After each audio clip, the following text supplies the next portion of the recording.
Shalom, shalom. J'espère que nous allons bien et que la grâce du Seigneur vous porte depuis le début de cette semaine. Moi, je suis encore très contente et je me sens privilégiée de partager ce moment avec vous. Et je bénis vraiment le Seigneur pour votre vie. Je ne cesserai pas de dire merci à tous ceux qui continuent de s'abonner sur toutes nos plateformes. Si vous n'êtes pas encore abonné sur toutes nos plateformes, en tout cas, faites un effort de vous abonner. C'est votre manière, votre façon de nous soutenir, en tout cas, de nous dire vraiment que vous nous soutenez et que vous êtes là. N'oubliez surtout pas aussi de liker, de partager, d'inviter des amis. En tout cas, c'est votre manière de nous soutenir. Et comme je disais hier, c'est une façon pour vous de nous passer le message que vous êtes bénis. Mis à part vos messages et vos commentaires aussi, le fait aussi de s'abonner, ça nous bénit aussi, ça nous bénit et ça nous encourage en tout cas.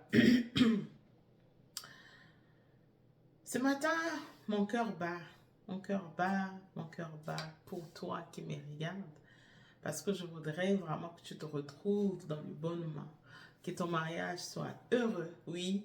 Je suis vraiment intéressée. Je suis vraiment remplie de bonnes motivations ce matin pour dire à quelqu'un que je voudrais voir le bien dans ton mariage. Je voudrais voir le Seigneur te bénir, te donner un très beau mariage, un très bon mariage aussi, de qualité qui puisse inspirer les autres. On doit être nombreux à avoir des bons mariages, à avoir des mariages de qualité, avoir des mariages qui déjouent les plans de l'ennemi, qui visent à faire croire aux gens que non, le mariage n'est pas du tout bon. Vous comprenez un peu de quoi je parle, non? Juste un moment. Yeah. Voilà. Donc, vous comprenez vraiment que je voudrais que nous puissions être nombreux, en tout cas, à pouvoir dire que le mariage est très bon. Parce qu'il est vraiment bon. Il est vraiment bon. C'est comme si quelqu'un vous dit, vous savez que le poulet n'est pas bon. Le problème, ce n'est pas les poulets. Le problème, c'est celui qui a cuisiné. Comment est-ce que le poulet a été cuisiné? Une fois, on s'est retrouvé dans un restaurant où on a fait le poulet et on a mis le sucre à l'intérieur. Oui, il y a des gens qui mangent le poulet, la viande, c'est avec le sucre, oui. Vraiment du sucre, vous sentez la viande sucrée. Il y en a qui mangent, c'est leur habitude. Mais ça ne fait pas de la viande mauvaise, non. Ça ne fait pas de la viande mauvaise, en fait, c'est ce que moi, je connais. Et je vais à la rencontre de quelque chose qui n'a pas été fait comme ça devrait être fait. C'est exactement ça. Donc, si Dieu a créé le mariage, c'est pour notre bien. Et Dieu ne peut pas créer quelque chose qui n'est pas bien pour nous. Dieu crée tout ce que le Seigneur a fait pour nous est bon. Tout ce que le Seigneur a donné pour nous est magnifique. Alors, bienvenue à Coup de cœur. Oui, bienvenue. Bienvenue à cette Coup de cœur matinale où je vais te parler franchement, comme je l'ai toujours fait. Et j'ai reçu beaucoup de questions pour cette semaine, possiblement le vendredi. Yeah, I will take time pour répondre un peu. Je vais prendre un peu le temps. Yeah, reprendre un peu le temps, essayer de répondre à 2-3 questions le matin, comme ça. Et puis, on va prendre le temps de prier.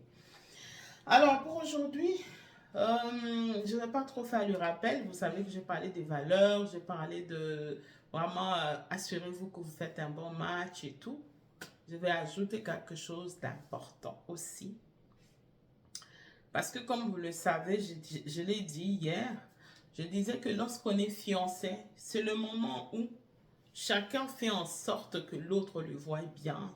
Chacun fait en sorte que, voilà, de montrer à l'autre que tu as une place de choix dans mon cœur. Il fait en sorte que l'autre voie que, en tout cas, il a toute son attention, il a toute la place. Moi, j'appelle ça le moment de sacrifice.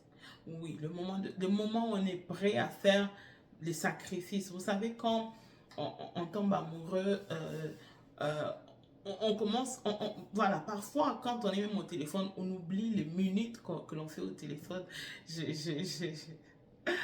Oh mon Dieu, je me souviendrai toujours, quand on est fiancé avec mon mari aujourd'hui, on pouvait rester au téléphone. À l'époque, moi, je suis encore étudiante. Et puis, lui, il travaillait déjà. Et quand il m'appelle, on peut rester au téléphone depuis 23 h, minuit, jusqu'à 4 h du matin. Et pourtant, il est matinal pour le travail. Et chaque fois, il dit, oui, je vais couper. Ben, on essaie de dire, oui, bon dodo, tu peux bien dormir. Voilà, toutes les phrases, des conclusions là. Mais ça ne marche pas. On va se retrouver à faire la conclusion pendant 30 minutes, 1 heure. Vous vous rendez pas compte que vous êtes encore là. Et je sais que souvent, c'était difficile, vraiment qu'on se sépare, parce que généralement, comme c'est quelqu'un qui travaille toute la journée, parfois sur les textes, ou alors c'est un appel vite fait, 1 minute, ça va, tu es où, tu fais quoi? Voilà, c'est genre d'appel quoi. Alors, dans la soirée, dans la nuit, c'était vraiment notre moment où on prenait le temps de parler, et ça partait en tout cas sans qu'on se rende compte. Donc, c'est la période où on fait de sacrifices. Il pouvait se réveiller, il pouvait aller au travail à 5 heures parce que mon mari avait parfois des schedules où il quittait par exemple à 4 heures du matin. Et là, il peut dormir peut-être à 1 heure, 2 heures. Il a juste dit, oh, je vais dormir juste 2 heures, tu vois. On a pris tous les temps, laisse-moi, je vais dormir parce que je travaille demain. C'est quoi? Il a sacrifié son temps de sommeil.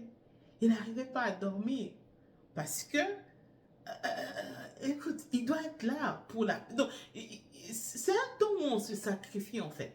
C'est un temps où on se sacrifie, on montre à l'autre que je suis prêt à tout pour toi. C'est comme ça qu'on pouvait entendre les choses du genre, voilà, les parents ont interdit, les parents ont refusé, la personne va à l'encontre de tout le monde, prêt à tout, je ne mange plus, je refuse tout. Voilà, pour ceux qui connaissent l'histoire, moi j'ai même refusé le voyage. Donc, c'est vraiment le moment de sacrifice. Alors, mon point, c'est quoi? Mon point, c'est que dans cette période ici, si votre prétendant n'est pas prêt à faire des sacrifices pour vous, c'est pas un bon, c'est pas la meilleure personne pour vous. Il y a un passage de la Bible que j'aime beaucoup qui parle de l'amour. C'est le 1 Corinthiens, je pense, je vais le retrouver. 1 Corinthiens 14, non, 1 Corinthiens 13, à partir du verset 4. La Bible est en train de définir l'amour. Oui, si je ne le retrouve pas, je vais juste paraphraser. La Bible est en train de parler de l'amour. Il y a une phrase que j'aime beaucoup dans tout ça là. Comme je disais, si je ne retrouve pas, je vais juste paraphraser. L'amour, voilà, comme vous savez, l'amour est patient, l'amour est plein de bonté, tout n'est pas envieux. Mais il y a un passage, il y a une phrase que j'aime beaucoup. En fait, ce passage-là parle de l'amour qui ne cherche pas son intérêt. Oh, c'est trop fort. C'est trop fort.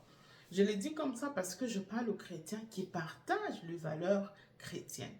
Et si on partage les valeurs chrétiennes, on est censé savoir que quand j'aime une personne, je dois être prêt à sacrifier des choses pour la personne.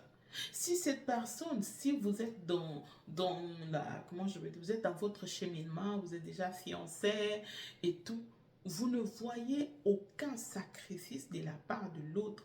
En tout cas, rassurez-vous que ça va être comme ça dans le mariage. C'est pas vraiment un bon match. Oui, ça doit vraiment être une relation où on est prêt à sacrifier quelque chose pour l'autre. Depuis qu'il est avec toi, qu'est-ce qu'il a déjà sacrifié?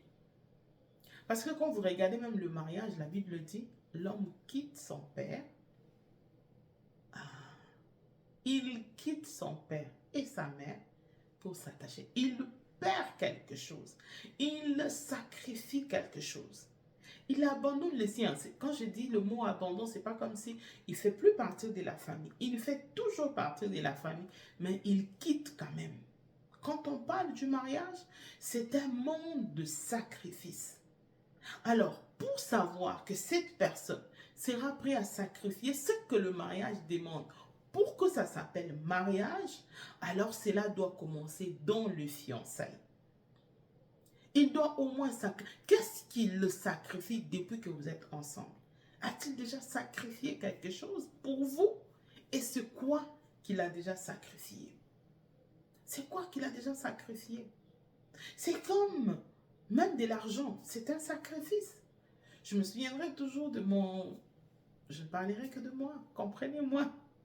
Je me souviendrai toujours de mon mari aujourd'hui. À l'époque, euh, mon père a eu la grâce d'être béni dans la vie.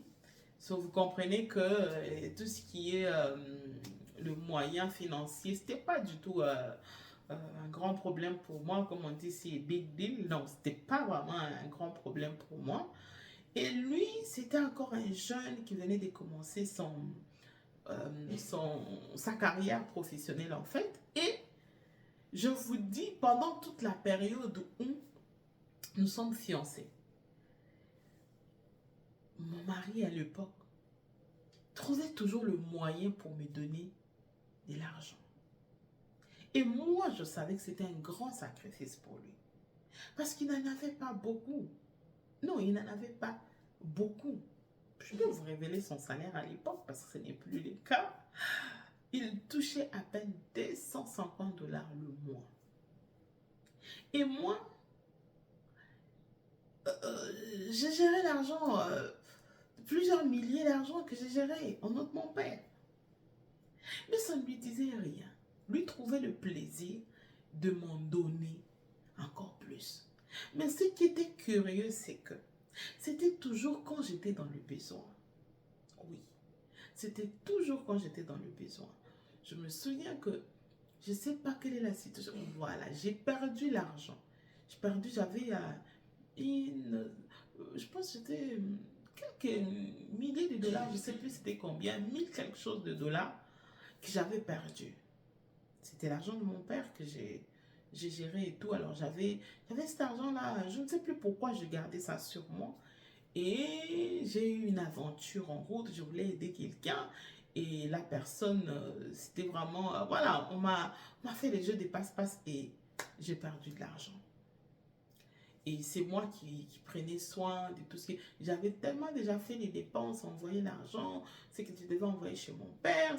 Donc j'ai déjà fait tellement de transactions que il m'a resté vraiment peu.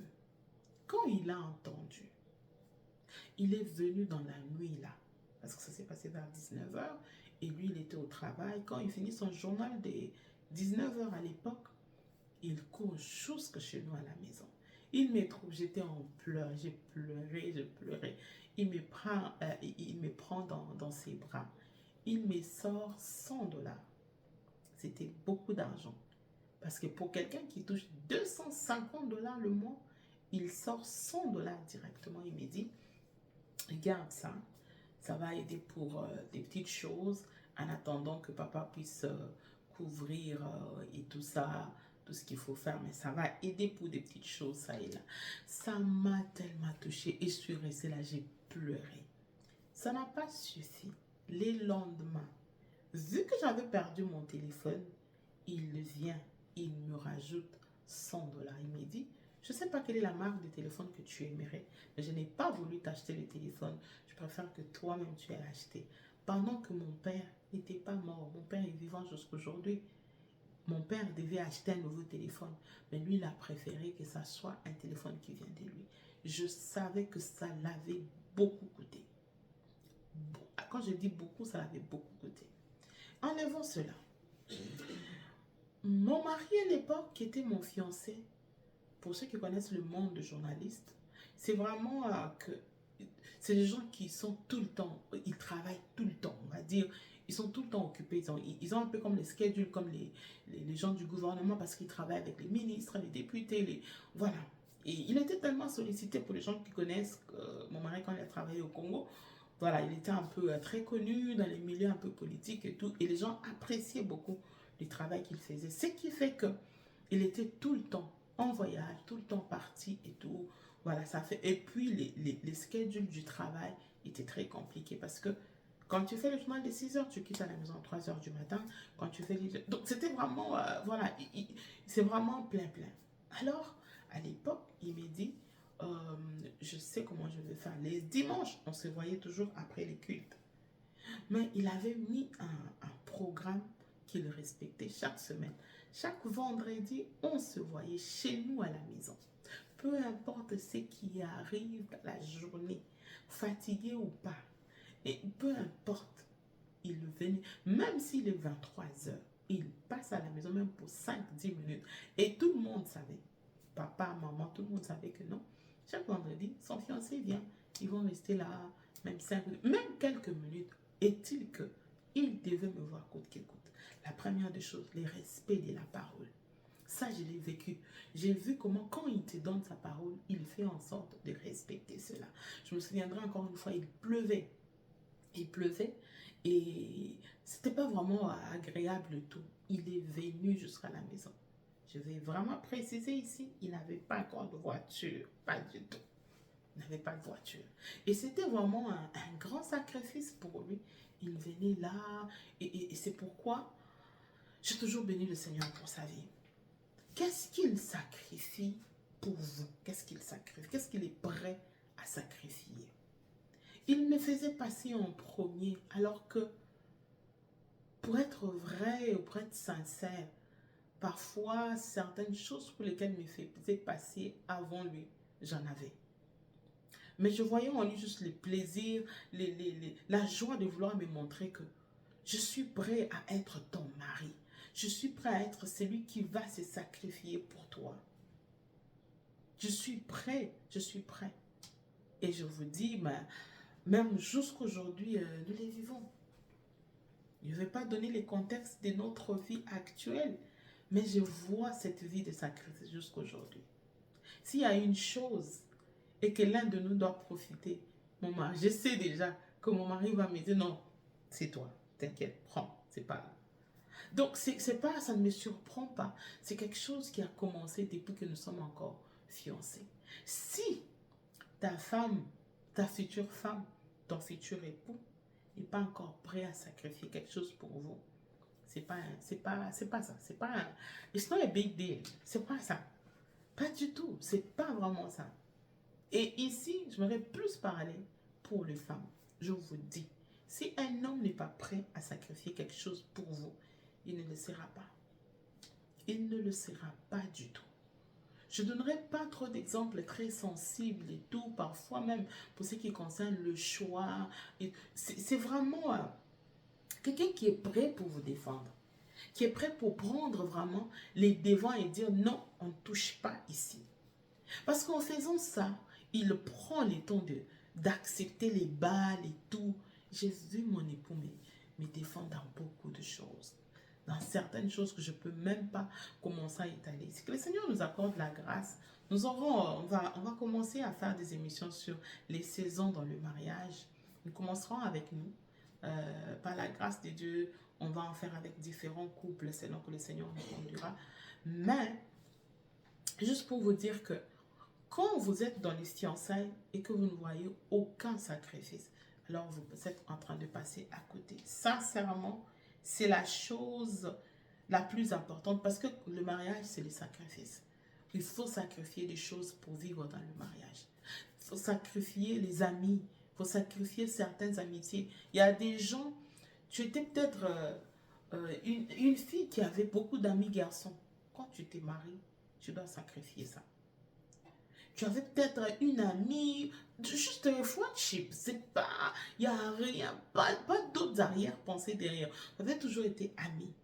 Mais est-il que vous êtes un homme, l'autre c'est le sexe opposé, vous comprenez que pour celle qui doit devenir votre époux, c'est un problème.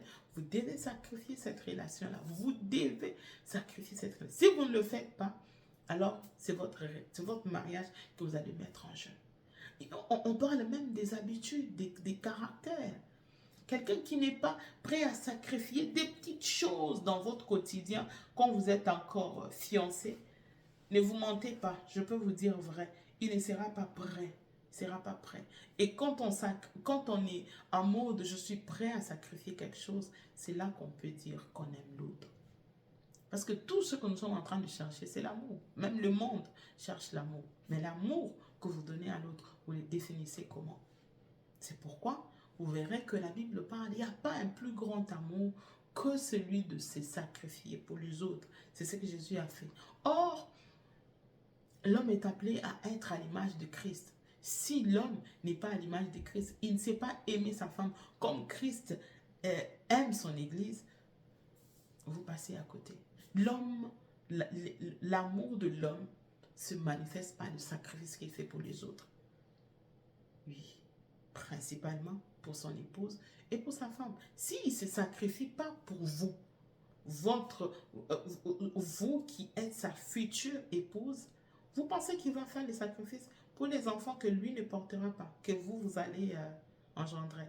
Oui, c'est vous deux, mais c'est vous qui portez, c'est vous qui sentez la douleur, ce n'est pas lui. Pour qu'un homme s'engage vraiment, il faut qu'il soit prêt à porter le fardeau avec son épouse. Je nous en supplie, n'entrez pas dans les pièges. S'il n'est pas prêt à faire de sacrifice pour vous, oubliez-le. Passez à autre chose. Continuez à prier. Le Seigneur vous fera grâce. J'espère que ces quelques mots ont béni la vie de quelqu'un et que le Seigneur nous accordera la grâce. Je vais juste prier avec quelqu'un. Seigneur, bénis la vie de celui ou celle qui est en train de me suivre, papa. Ouvre les yeux. Je sais que le monde dit l'amour rend aveugle, mais non. Notre amour à nous ne nous rendra pas aveugles. L'amour que Jésus a placé en nous, c'est un amour éveillé, un amour éclairé, un amour où il y a la lumière, où on se voit. Je prie, accorde la grâce à quiconque te cherche en ce moment, se questionne pour le choix. Aide-le à faire le bon choix. Aide-le à faire un bon match, afin que ta gloire, Seigneur, se manifeste dans leur mariage, afin que le diable n'ait pas raison pour continuer à faire dire aux gens que le mariage n'est pas bon. Nous voulons une génération de ceux qui amènent le mariage au standard divin, à ceux qui amènent le mariage à l'image de la gloire du Seigneur. Et cela est possible avec Christ. Nous le déclarons ainsi dans le nom de Jésus. Amen. Si tu n'as pas encore accepté Jésus, tu peux faire cette prière avec moi. Seigneur Jésus, merci pour l'œuvre de la croix et merci de m'avoir sauvé. Je prie que ton sang me sanctifie. Au nom puissant de Jésus. Amen. Désormais, vous êtes enfants de Dieu et bienvenue dans la famille des enfants de Dieu. Si vous avez des questions, vous avez besoin d'aide, d'être orienté, n'hésitez surtout pas, appelez-nous. Que le Seigneur nous bénisse et à demain matin.